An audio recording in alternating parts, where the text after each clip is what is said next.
Hi everyone, welcome to 10 minutes of mindfulness. In this short sequence, we'll be taking care of our spine, moving our spine in all 6 directions.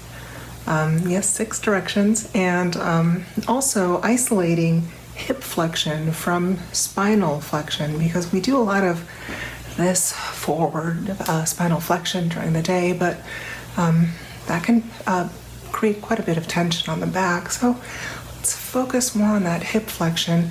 We'll do that by practicing Brahma Dandasana, which is a dynamic sequence that you can really do anywhere at any time. It's great for getting up from the desk or off the couch and just moving a little bit. It feels really good. It's very empowering, and it's very short, and all you need is standing room for this. So today we won't be lying on the mat. We won't need a mat. We'll just be standing up. So let's get to it. So find a nice space here where you have some room to move your arms around. Bring your feet hip width apart or a little bit wider, and we're going to start with some spinal twists. So just trying to twist left and right here, and let everything go. Just don't really focus on what you're not supposed to move and what you are supposed to move. As you swing your arms out more and more, that momentum is going to cause your heels to come up. You see one heel might come up on one side and then the other heel as you twist on the other side. This is called twisting bear. And so you're just moving left and right and left and right, and your fingertips are swaying in the air, and all the stress that you might be feeling is just leaving out through your fingertips. And through lifting your heels like this, you're really creating a twist all the way from your feet to the crown of your head. This twisting bear right here just feels like a bear waking up in the springtime from a long winter hibernation. So deep breaths in and out, and when you're ready, little by little, slow it down and come back to center. So that was twist on one side and twist on the other side. Now let's do some side bends. So coming back to center here, stabilizing your hips, taking a deep inhale and bring your arms up towards the sky, just feeling that stretch, that strong mountain pose rooting down through the feet. You can raise all your toes here and run your toes down one at a time to the mat. It's very difficult to do. It's really fun practice. And then the crown of the head is really going towards the sky. The shoulders aren't bunching up, but rather rolling back and down. All right, creating some space. So from here, you're going to keep your right arm up and bring your left arm down to the side, and then exhale into a side bend here. Inhale and exhale a little bit deeper. Inhale, exhale a little bit deeper. Be mindful to stay in one plane, so don't move forward or backward too much right now. Just stay in that one plane. Be careful what you do with your neck. Don't kink or hurt your neck. Don't let it go too far down. That doesn't feel good. So just leave it in a nice curved line with your spine. And breathe here and exhale. And just sink a little bit deeper into here. On your next inhale, come back up and bring that arm down. On an exhale, and inhale the other arm up to the sky. And exhale it down to the side for a nice side bend on the other side. So see how that feels. Again, keeping your head in line with the spine, keeping that nice curve. On every exhale, just sink a little bit deeper.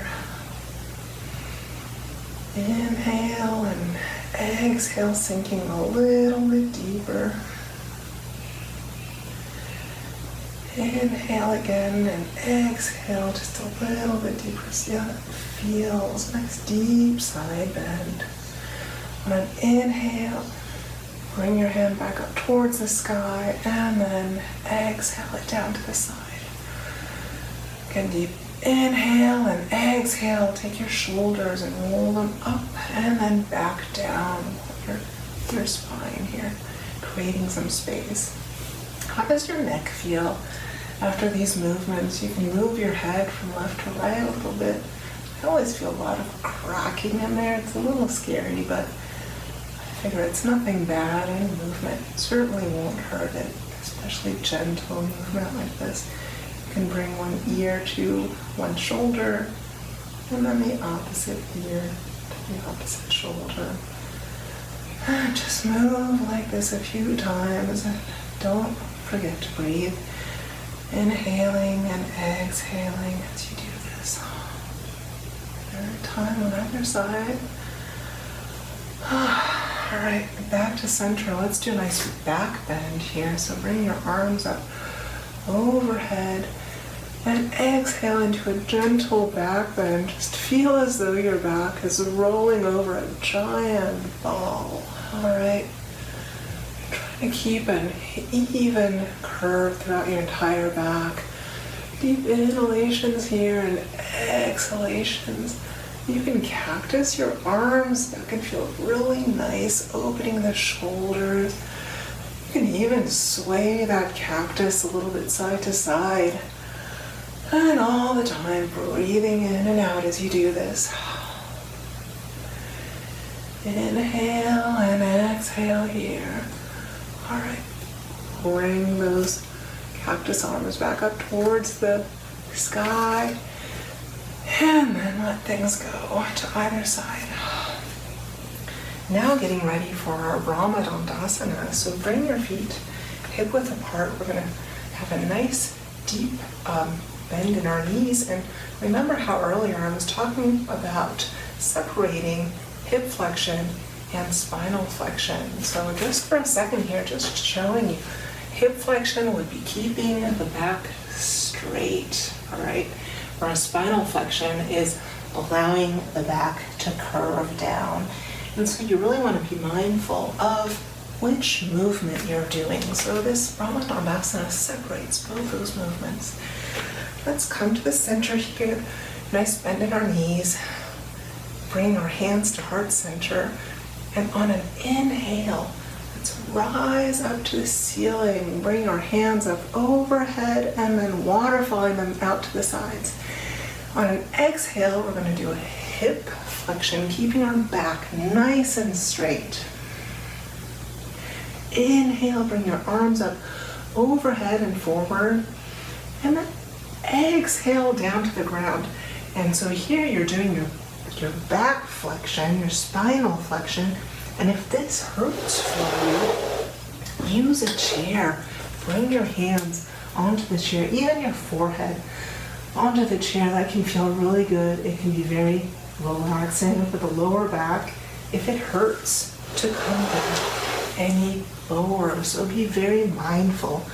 But here with a deep bend in my knees, my belly is lying on my thighs and I'm just letting everything go here. Shaking my head left to right. Taking a couple breaths down here. And then when I'm ready, rooting down through the feet and inhaling very slowly as I bring myself up one vertebra at a time, eventually bring my arms up overhead and then exhaling back to center. Let's do this again. Inhale, bring your hands up overhead and waterfall them out to the sides. Exhale, hip flexion, keeping your back straight. Inhaling, hands up overhead as you do this big stretch, and then exhaling your hands down to the ground or to a chair, making sure to just let your head relax. On your next inhale, root down through the feet and come back up one vertebra at a time, ending with your arms coming overhead, and then exhale back to your initial position. Let's do this once more. Inhale, hands up overhead, waterfall them out. Exhale, hinge at the hips. Inhale, hands up overhead. Exhale, fold over your thighs. Let it go. Inhale, one vertebra at a time, coming back up to standing, hands overhead. And then exhale, hands to heart center. Thank you so much for joining me in Brahma Dandasana, one of my favorite dynamic sequences. See you next time.